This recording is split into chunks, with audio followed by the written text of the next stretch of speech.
Perkenalkan, nama saya Putri Malia Lutfia. Saya akan menjelaskan tentang pengertian, fungsi, dan komponen enzim. Enzim merupakan biokatalisator pada peristiwa makhluk hidup. Biokatalisator mempunyai fungsi mempercepat reaksi zat pada makhluk hidup. Biokatalisator sendiri mempunyai arti bio adalah makhluk hidup, katalis adalah mempercepat reaksi zat, tor adalah pelaku atau orang. Jadi biokatalisator adalah pelaku yang mempercepat reaksi-reaksi zat dengan menurunkan energi aktivasi. Apa itu energi aktivasi? Energi aktivasi adalah energi minimum yang dibutuhkan untuk mempercepat reaksi metabolisme.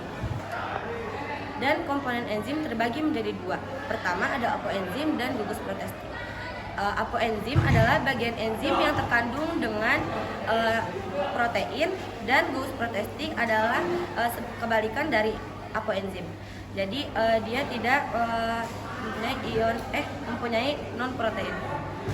Terus bagiannya terbagi menjadi dua. Yang pertama ada kofaktor dan koenzim. Kofaktor atau logam dan ion anorganik, dan ada koenzim molekul yang terkecil. Terima kasih.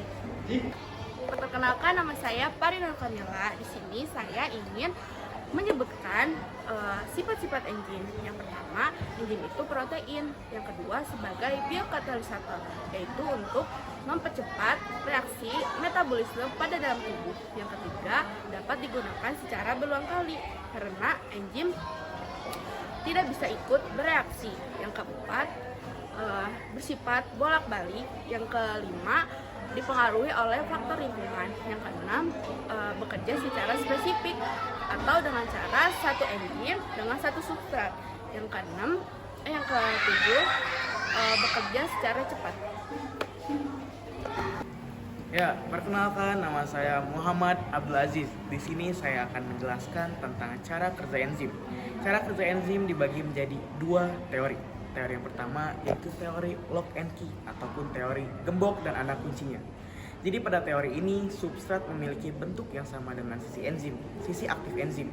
Sehingga ketika substrat akan memasuki sisi aktif enzim dan bersatu dengan enzim, dia akan memiliki hubungan langsung yang cukup kompleks, bisa disebut pas dan tepat, seperti digambarkan bagaikan kunci dan gembok.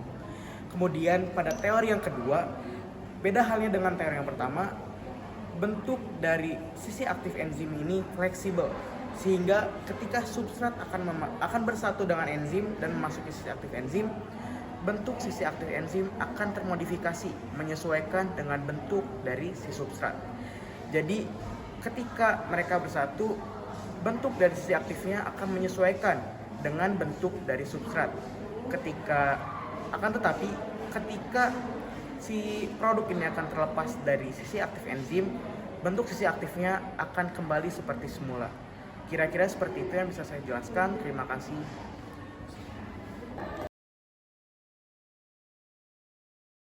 Nah, di sini saya akan menjelaskan faktor-faktor yang mempengaruhi cara kerja enzim. Yang pertama itu ada suhu. Enzim itu butuh suhu yang optimal untuk bekerja. Karena semakin tinggi, itu akan terjadi denaturasi protein. Kalau semakin rendah, itu akan memperhambat reaksi karena terjadi koagulasi protein. Yang kedua itu ada pH. Perubahan pH itu dapat mempengaruhi perubahan asam amino sisi aktif, sehingga menghalangi penggabungan substrat dan sisi aktif enzim. Dan yang ketiga itu ada aktivator dan inhibitor. Aktivator itu yang mempercepat, inhibitor itu yang menghambat. Nah, inhibitor juga terbagi menjadi dua. Ada inhibitor irreversible, itu sisi yang berkaitan kuat dengan sisi aktif. Kalau inhibitor reversible itu sisi yang lemah. Dan yang keempat itu ada konsentrasi enzim dan substrat. Makin besar konsentrasi enzim, itu semakin cepat reaksi. Makin banyak substrat, itu tidak dapat meningkatkan kecepatan reaksi.